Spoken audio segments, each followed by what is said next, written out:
that song, it's ironic because most of the time, as any songwriter will tell you, there's nothing like having a hit song with a great story behind it. And I have a few of those. This one, my co-writer Tim Nichols really had it. He's the quote for this song is because the way it came about was one of those days we were literally just talking about a life thing, and one thing led to another, and we actually just came up with the hook right there in the room and everything.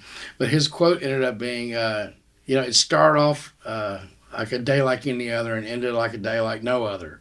So it's kind of one of those things. When we wrote the song, as I said in the book, we were talking about.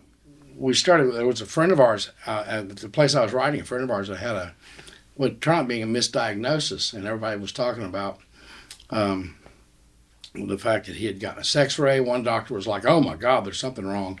Another doctor finally looked at it and said, "No, there's nothing wrong." And that got us talking about like, man, there are misdiagnoses, and then there are people that actually get diagnoses, and every now and again, that rare exception of where somebody all of a sudden you get in that bucket list mode as opposed to just kind of going home and pulling the curtains, and that's really inspirational. What an inspirational thing! I hope it inspires me to do the same a little bit. And so that's kind of where that song came from. I demoed it, bumped the song, put it on a demo. We wrote it like on I don't know, but I know I demoed it on a Thursday. I mixed it Monday. I demoed it on a Friday, mixed it Monday. Tim heard it and knew he was going to cut it. In fact, he was getting ready for the CMA Awards. I know he heard it in the dressing room, so that would have been Wednesday. So within 5 days it was just kind of one of those, it was just real meant to be. And there was a funny thing with that too, that one of the girls, the other publisher, one of Tim's publishers said, Did you know that Tim's father, because I knew his father was ill, she goes, did you know his father was terminal at this point, like hospice terminal? And I was like, no. She goes, did you know that Tim wrote a bull one time? And I was like, no. And I was trying to actually get word to Tim going, dude, I wasn't trying to be autobiographical by any means. I mean, that was just but he kind of took it in that same way of like, dude, this is just so meant to be. And I heard that his quote always was that, because he didn't like the father thing either. He was going on that time in his life, but he said, my rule always was that, look, if that emotional stuff wasn't going on, would I still cut the song?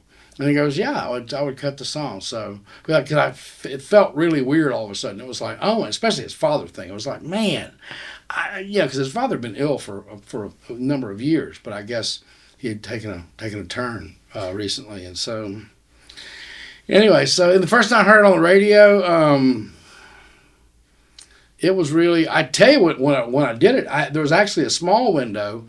Bob Kingsley invited me to play a country radio seminar, and it was me and Jeffrey Steele was there, and it was like this midnight guitar pull, and I actually played that song kind of for the first time there, and it was nothing but radio people in the room, nothing but, like these 125 of the guys that basically run American country radio.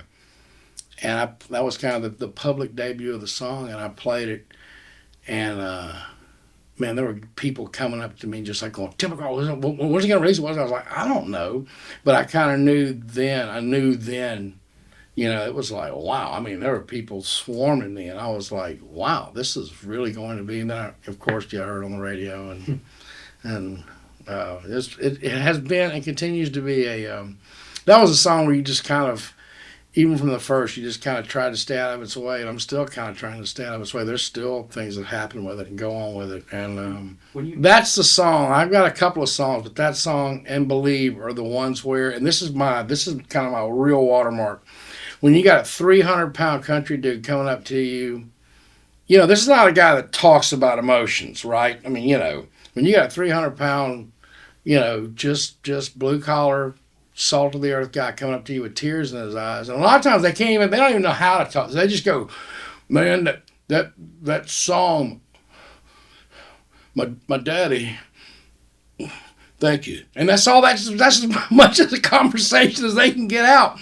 But their eyes are so full of emotion and stuff, and you can tell for them that's really going out there. I mean, that's really, and that's when it really, hits home, and it still does. And there's still people that heck, we had an intern at our office It's a 20-year-old kid, and her family and all that happened during the time they lost their grandmother and stuff. But she just stopped me one night and just told me, what it meant. And every time, and her mom will still call her and go, I heard like you were down on the way home the other day. I thought about your grandmother. And come on, man. It really is. I've always heard that when people like mess with movies, they go, look, no, it wasn't their movie. After I watched it, it was my movie too. It's our movie too. And I always heard that concept. And that song really brought home the thing that it kind of turned into our song because people took it into their lives and stuff. And it was really, it's just really, you just get in your office and you're just writing and you're just doing your thing.